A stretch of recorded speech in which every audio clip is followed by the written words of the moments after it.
Afrique, nous nous rendons en Afrique du Sud où des experts travaillent ensemble pour recréer des représentations vivantes de deux dinosaures récemment découverts.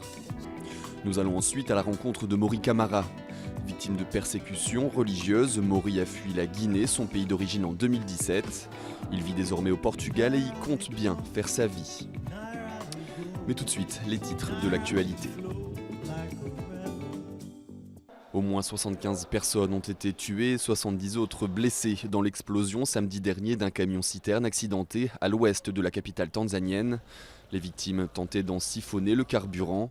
Le Premier ministre tanzanien leur a rendu hommage.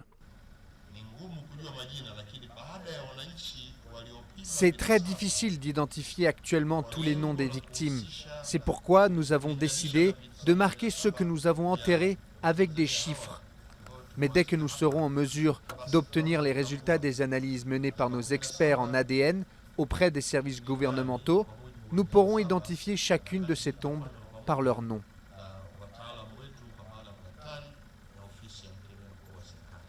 La veille, le président John Magufuli a rendu visite aux blessés de l'explosion dans un hôpital de Dar es Salaam. Cette explosion est l'un des pires accidents survenus en Afrique de l'Est ces dernières années. La commission électorale tunisienne a validé 26 candidatures et en a rejeté 71 pour l'élection présidentielle. Parmi ceux qui briguent la succession de feu Béji Caïd Essebsi figurent 2 femmes et le chef du gouvernement sortant.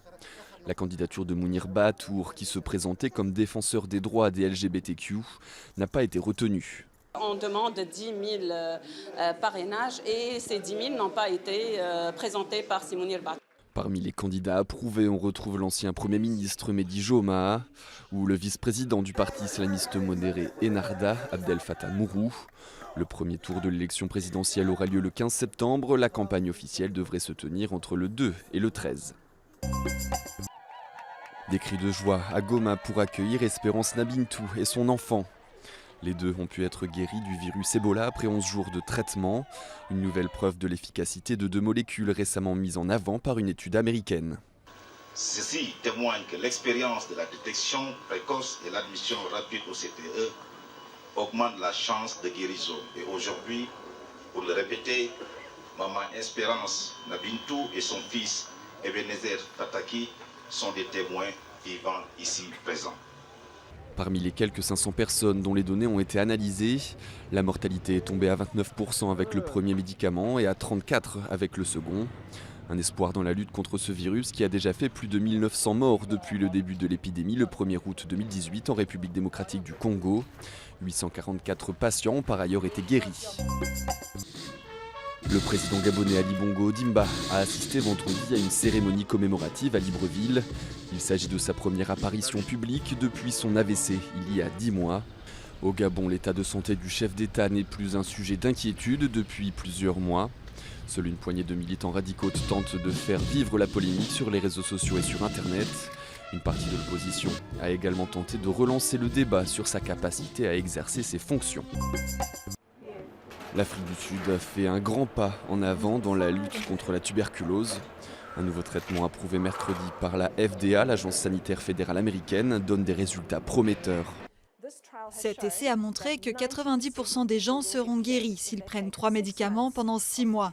Ce qui a complètement changé l'aspect de la tuberculose, car il y a 5 ou 4 ans, lorsque cet essai a débuté, seulement 1 personne sur 5 survivait à cette très dangereuse tuberculose. 80% des gens mouraient et maintenant nous guérissons 90% des gens. Maladie infectieuse la plus meurtrière au monde, avec souvent des formes multirésistantes. La tuberculose a tué en 2017 1,6 million de personnes, dont 75 000 victimes pour la seule Afrique du Sud.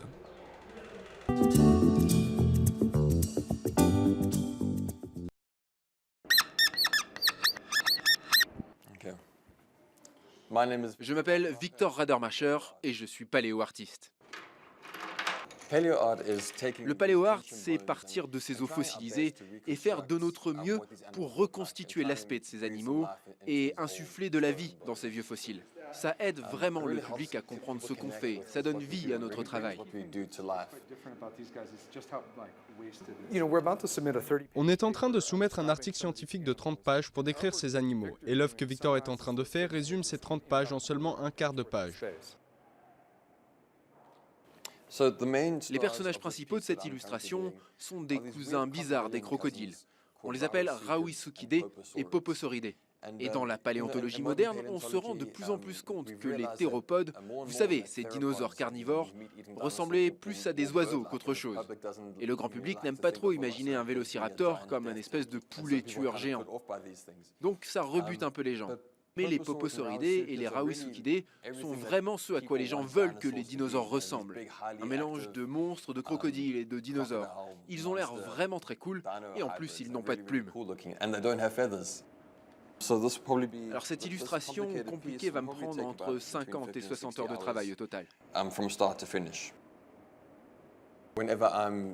Quand je travaille sur ces dessins, j'essaye d'y mettre du réalisme, mais aussi un aspect dramatique, une composition intéressante, pour montrer ces animaux avec un comportement naturel, tout en soulignant la pertinence scientifique de l'œuvre sur laquelle je travaille. Pour moi, le paléo-art, c'est ce qui ressemble le plus au voyage dans le temps. En tant que paléo-artiste, mon boulot, c'est d'emmener les gens, il y a 230 millions d'années, dans le Trias sud-africain. Et c'est un privilège absolu.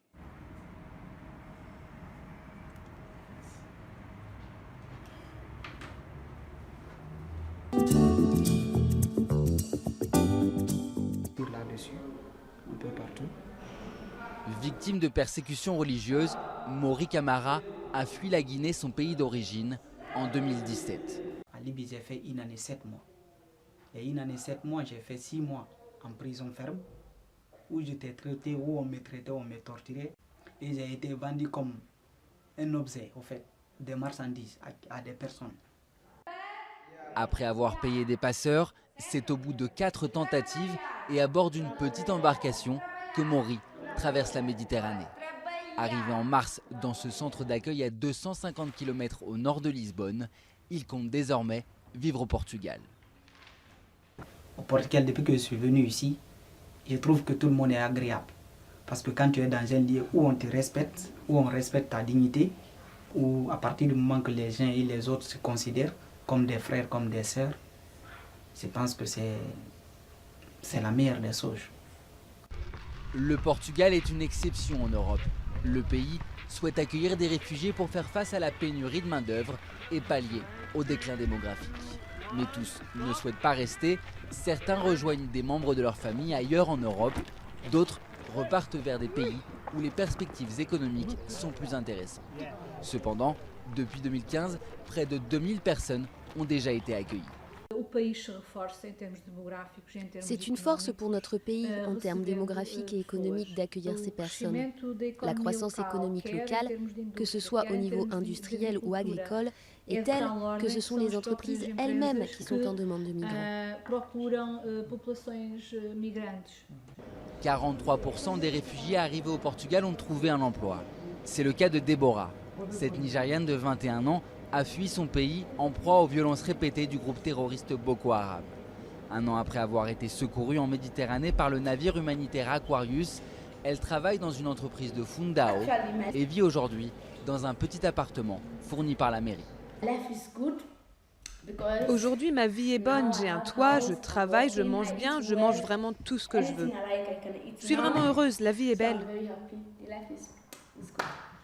Déborah arrive à la fin du programme européen qui doit mener les réfugiés à l'autonomie dans leur pays d'accueil.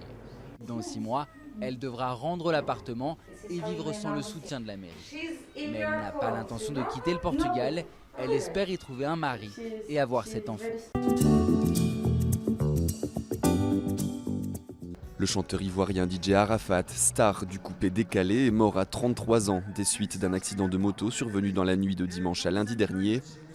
Il était l'un des artistes les plus populaires de Côte d'Ivoire. Sur les réseaux sociaux, les hommages ont été nombreux. Plusieurs personnalités telles que Karis, MHD ou DJ Drogba ont elles aussi tenu à exprimer leur émotion.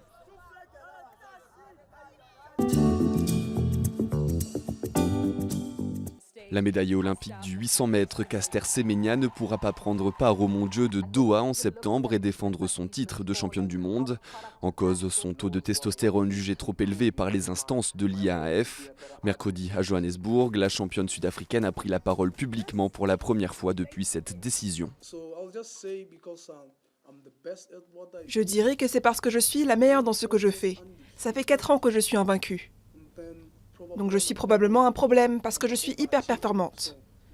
On doit donc se débarrasser de moi. Point.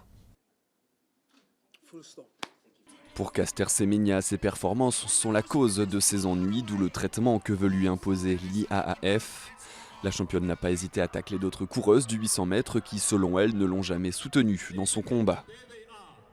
C'est tout pour cette édition d'Afrique. Rendez-vous la semaine prochaine.